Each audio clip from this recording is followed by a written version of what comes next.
Հակոբակյան, ինչ Ավարտվեց, դեռևս որոշում չկա, որոշումը կհրապարակվի վաղը ժամը 12-ին։ Ամբողջը ներկայացվեց, բայց Դավիթի Սելի տարան բնականաբար ԶՊՎ։ Իսկ ինչ եք մտածում, ինչ որոշում կարող է կայացնել դատարանը ձեր բերած փաստարկները լսելով, Ես գտնում եմ, որ ընդհանրապես խափանման միջոց չպետք է կիրառվի, որտեղ իմ բոլոր գոլեգաները հիմնավորեցին, մենք հիմնավորեցինք, որ ընդհանրապես բացակայում է հիմնավոր կասկածը։ Բայց հաշվի առնելով Դավիթ Մինասյանին անձը, հաշվի առնելով 18 տարեկան լինելու հանգամանքը, հաշվի առնելով մի շարք այլ հանգամանքներ, ինչի մասին խոսել եմ,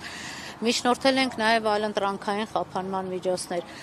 Խոսքը գնում է 18 տարեկան միջին ծանրության ենթադրյալ հանցագործության մասին։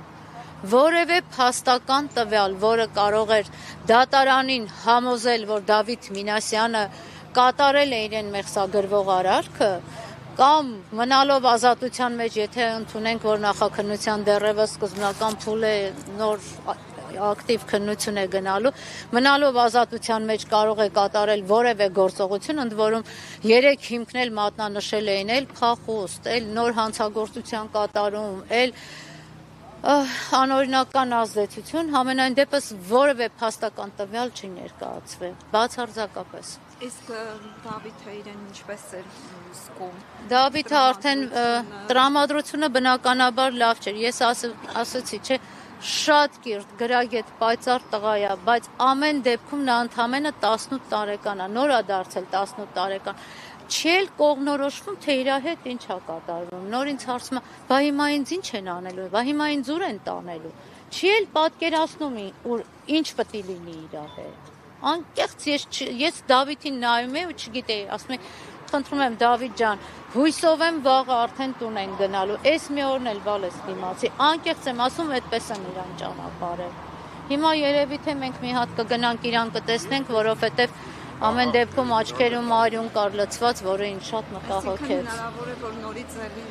շտաբ օգնություն Հնարավոր է, կանչել էին, այն անգամ կանչել էին շտաբ օգնությունը, այն վատացել էր 3 առաջի օրը, հնարավոր է, չեմ կարող ասել, այս իր առողջական վիճակի պայմաններում ինչ կարող լինի։ Իսկ տեսագրությունները որ դիտեցին, հա,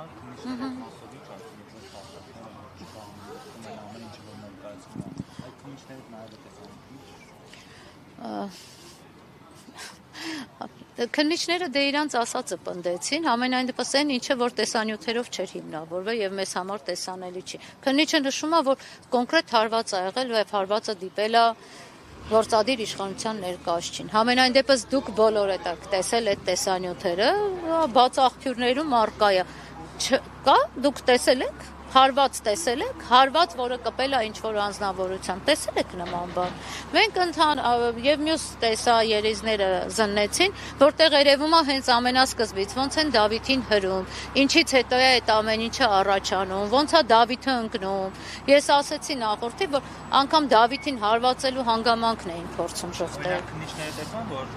երբ Նիկոլ Փաշինյանը անցնում է Դավիթի եւ երկրորդ մոտով, որևէ գործողություն չի մնում, այսինքն եթե նման նպատակ ունենային, այդ պահին հենց իրականացրին։ Դե տեսան, բայց բնականաբար իրանք ասենց ռետորական հարց հնչեցրեցին, թե բա ինչ էիք ուզում սրանով հիմնավորել։ Այսինքն սենց կարմիր թելով մի բան որոշել են, տենց կարմիր գծով անց են կանցնում։ Քննության հետագա փուլերում բնականաբար այդ մասին կխոսվի, ցուցմունքներ էլ կտրվի, հիմա բայց ամենակարևորը, ամենաառաջինը Դավիթի ազատության մեջ հայտնվելն է։ Իսկ նիստի ընթացքում տուժող կար տիկինեն։ Չէ, գործով ընդհանրապես տուժող չկա։ Տուժող ճանաչված անձ չկա։